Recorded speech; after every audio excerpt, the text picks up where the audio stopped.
ಇವತ್ತು ಘೋಷಣೆ ಮಾಡಿ ಅವುಗಳನ್ನು ಜಾರಿಗೆ ಕೊಡ್ತಾ ಇದ್ದಾರೆ. ನರೇಂದ್ರ ಮೋದಿ ಅವರು 5 ವರ್ಷದಲ್ಲಿ ಏನ್ ಮಾಡಿದ್ದೀವಿ ಅಂತ ಹೇಳ್ತಾ ಇಲ್ಲ.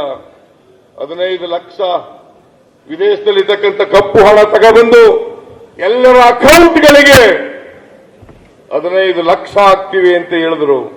ಹಾಕಿದ್ರ 15 ಲಕ್ಷ ಹಾಕಿದ್ರ? ಓಲಿ 15 ಪೈಸೆನಾರು ಹಾಕಿದ್ರ?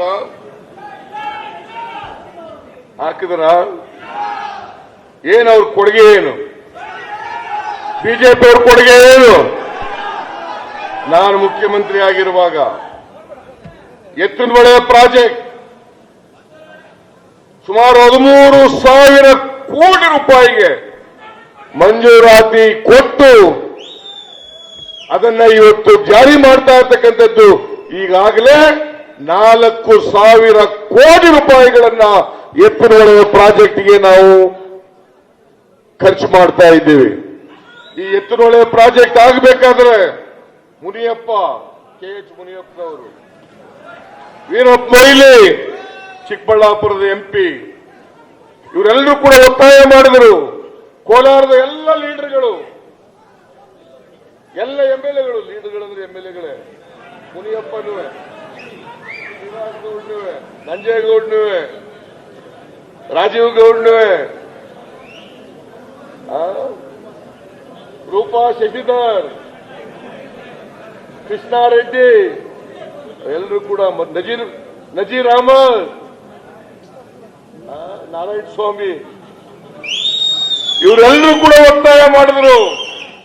ನಮಗೆ ಕುಡಿಯೋ ನೀರಿನಾರು ಕೊಡಿ, ಇಲ್ಲಿ ದೊಡ್ಡ ದೊಡ್ಡ ನದಿಗಳಿಲ್ಲ, ನೀರಾವರಿ ಮಾಡಕ್ಕಾಗಲ್ಲ, ಕುಡಿಯೋ ನೀರಿನಾರು ಕೊಡ್ರಿ ಕೋಲಾರ ಚಿಕ್ಕಬಳ್ಳಾಪುರ ಜಿಲ್ಲೆಗೆ ಅಂತೇಳಿ 13,000 ಕೋಟಿ ರೂಪಾಯಿಗಳ ಯೋಜನೆಯನ್ನು ಮಂಜೂರು ಮಾಡಿದೆ. ಅದು ಎತ್ತಿನಹೊಳೆ. KC ವ್ಯಾಲಿ ಈಗ ಜಾಸ್ತಿ ಆಗಿದೆ. KC ವ್ಯಾಲಿ ಬೆಂಗಳೂರಿನ ತ್ಯಾಜ್ಯ ನೀರನ್ನ ಶುದ್ಧೀಕರಣ ಮಾಡಿ ಕೆರೆಗಳಿಗೆ ನೀರು ತುಂಬಿಸಬೇಕು. ಅಲ್ಲಿ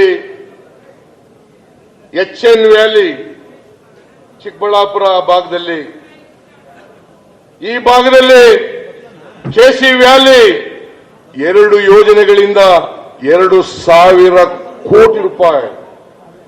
KH ಮುನಿಯಪ್ಪನವರು ಆಗ ಮಂತ್ರಿಯಾಗಿದ್ರು, ಒಟ್ಟಿಗೆ ಹಾಕಿದ್ರು. KH ಮುನಿಯಪ್ಪನವರು ಅವರು ಒತ್ತಡ ಹಾಕಿದ್ರು.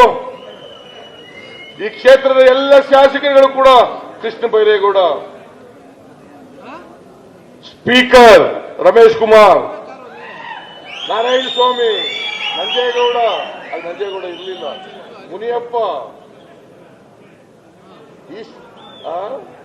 ಶ್ರೀನಿವಾಸ ಗೌಡ, ರಾಜೀವ್ ಗೌಡ, ಇವರೆಲ್ಲರೂ ಕೂಡ ನಮ್ಗೆ ಕೆರೆಗಳು ತುಂಬಿಸ್ಕೊಡಿ. ಇಲ್ಲಿ ಬೋರ್ವೆಲ್ಗೆ 1,500 ಅಡಿ ತೋಡ್ಬೇಕು ನೀರು ಬರಬೇಕಾದ್ರೆ. ಕೆರೆಗಳು ತುಂಬಿಸಿದ್ರೆ ಅಂತರ್ಜಲ ಮೇಲಕ್ಕೆ ಬರ್ತದೆ ಅಂತೇಳಿ ಒತ್ತಾಯ ಮಾಡಿದ ಮೇಲೆ ಆ 2 ಯೋಜನೆಗಳನ್ನ 2,000 ಕೋಟಿ ರೂಪಾಯಿಗಳಿಗೆ ಮಂಜೂರು ಮಾಡಿಕೊಟ್ಟೆ.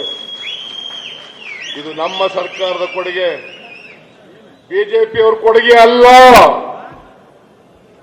ನಮ್ಮ ಸರ್ಕಾರದ ಕೊಡುಗೆ. ಈಗ ಕುಮಾರಸ್ವಾಮಿ ಅವರ ಸರ್ಕಾರದಲ್ಲಿ ಈ ಯೋಜನೆಗಳು ಮುಂದುವರಿತಾ ಇದ್ದಾವೆ. ಯಾರೋ ತಿಳಿಗೇಡಿಗಳು ಅಪಪ್ರಚಾರ ಮಾಡ್ತಾ ಇದ್ರು.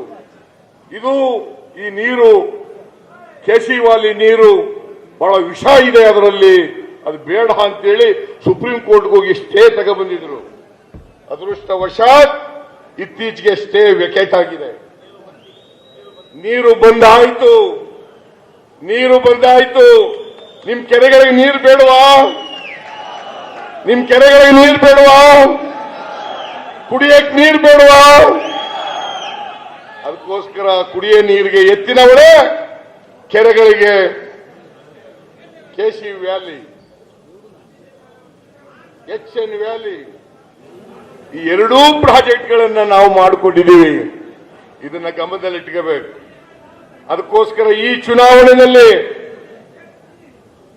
ಬಿಜೆಪಿಯವರು ಏನೇ ಹೇಳಲಿ, ಎಷ್ಟೇ ಸುಳ್ಳು ಭರವಸೆಗಳನ್ನು ಕೊಡ್ಲಿ, ನರೇಂದ್ರ ಮೋದಿ ಅವರು ಎಷ್ಟೇ ಸುಳ್ಳು ಭರವಸೆಗಳನ್ನು ಕೊಡ್ಲಿ, ಇವತ್ತು ಈ ಬಿಜೆಪಿ ಕೋಮುವಾದಿಯನ್ನ ಸೋಲಿಸಬೇಕು ಅಂತೇಳಿ ಕರ್ನಾಟಕದಲ್ಲಿ ನಾವು ಮತ್ತು ಜೆಡಿಎಸ್ನವರು ಮೈತ್ರಿ ಮಾಡಿ